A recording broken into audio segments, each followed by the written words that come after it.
Back to the BMW 1M restoration project. We're back in the shed tonight and I'm here to present to you episode 6. So this episode we've done the final fuel on the engine oil. We've put everything, or we're going to put everything back together, have put everything back together in the engine bay. Radiators cleaned, cooled, reinstalled.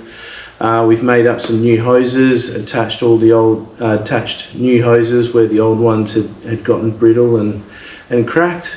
We've changed the diff oil out, refilled that back up, and we go for an engine start. So let's get stuck in and I'll show you around.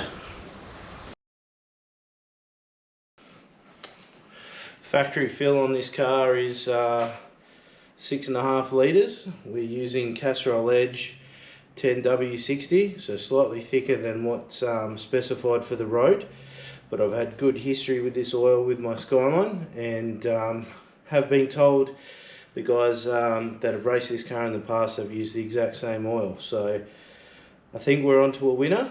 So 6.5 litres, we'll probably throw 7 in to cater for the filter, but as you'll see later, we've got to fill the oil coolers as well, so likely to take about 7.5 litres or so.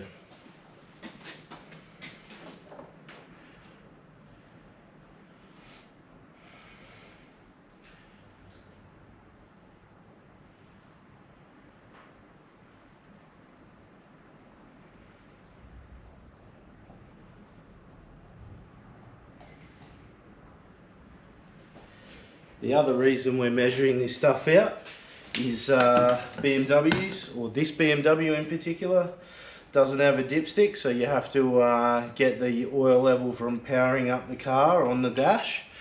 Don't really want to do that just yet with not everything in place, so we'll measure it out, get the right amount, and away we go from there.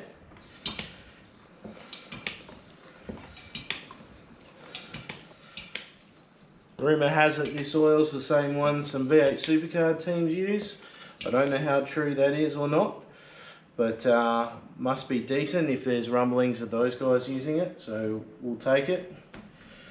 And hopefully this BMW M54 drives real nice. There we go, 7 litres of Castrol's finest. In and ready for a start once we get everything back in. Cheers guys.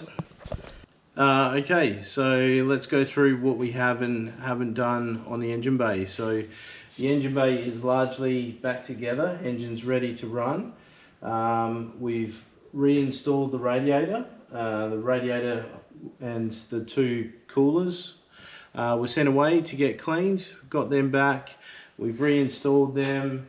Reinstalled all the hosing and all the pipe work. With that, we thank you to Moyles Engines in Bunbury there. They've supplied us a whole bunch of Aeroflow hose and fittings. We basically replaced the auxiliary cooler hoses and a couple of fittings because we found a leaky fitting on the test run-up. And then on further inspection of the hoses were pretty damaged. So replaced them with brand new. So using Aeroflow 500 series hose, Aeroflow push lock connections.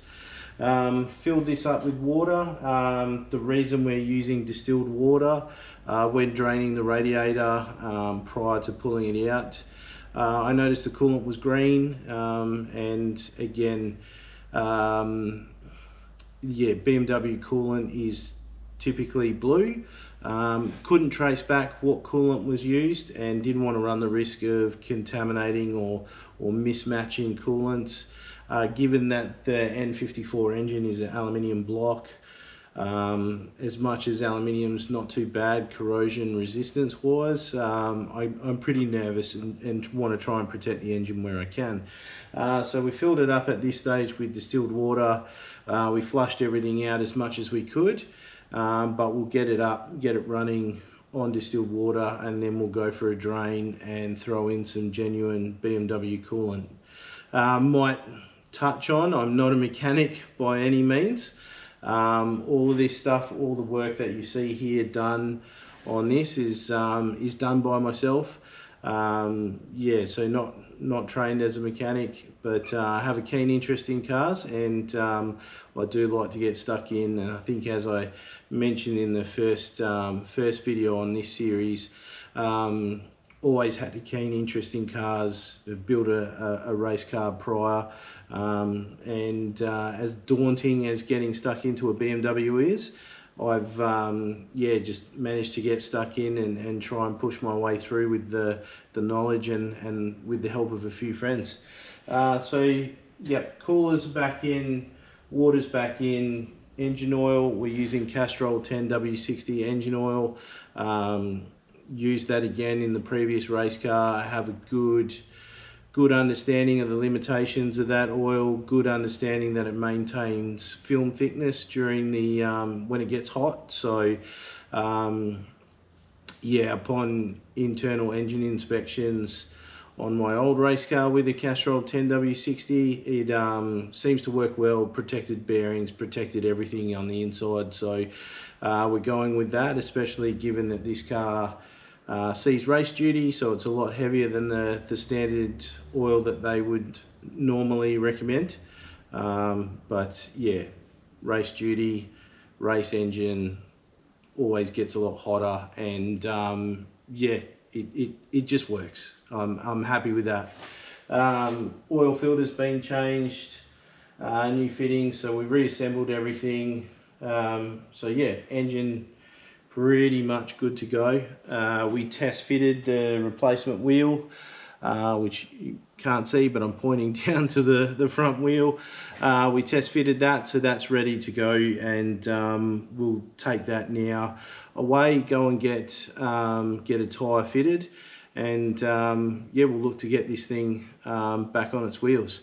What else have we done with the car? So you'll see some footage a little bit later on. We've changed the diff oil, drained that one out, refilled it again using a Castrol 80W 140 product, full synthetic oil. Again, good history with that oil, used it in other cars, works really well. The luxury I do have with this car over other cars is this one has a cooler and a pump setup, so yeah, filling that up has its own little technicalities, but yeah, drained, filled. The condition of that oil looked pretty good. The condition of the engine oil, while I thought it was a little dark when I drained it initially, seems to me that I've forgotten how dark the Castrol 10W60 engine oil is when it's brand new. So with that knowledge, the engine oil didn't look that bad, so happy there. And with that, we're pretty much right to start. A couple of little final things to put back in terms of air inlets for the engine, and yeah, final little bit of tidy up. Next thing in the works for this car is to get the bodywork back fitted, get the wheels back on, and take it for a drive. See where we've replaced things and repaired things, make sure that that's all hunky-dory, good to go, and yeah, we'll from there look to do some more bodywork touch-ups, try and, you know, tidy up the actual panel damage first before we send it off for paint. Yeah, that's pretty much it for this episode. It's what you don't see is a lot of work that went in behind getting everything cleaned, prepped, ready to go back in, and yeah, it was really tricky to try and remember how to get everything back in. You know, like with anything working on cars, it's always easier to pull it apart than it is to get it back together. When we do start it up, we'll go through a couple of heat cycles, and that's basically to make sure that we've filled the cooling system correctly. So we'll heat it up, get the water coming out the breather, which you can't see, but the breather is just there.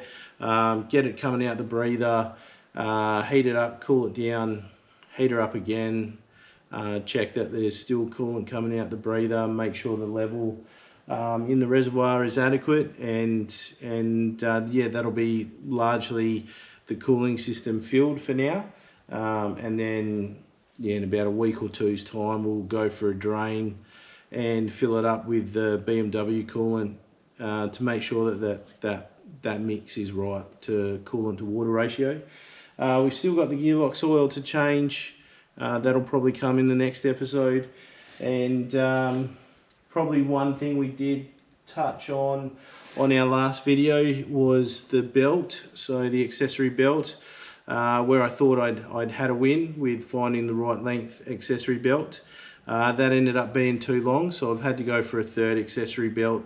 We can now confirm that the belt is the right length and the right tension. And the reason there was so much guesswork involved, again, aircon compressor has been removed. So in doing so, the factory belt is just way too long. But along with that, buying the car had one pulley less than it should have. So we reinstated a pulley.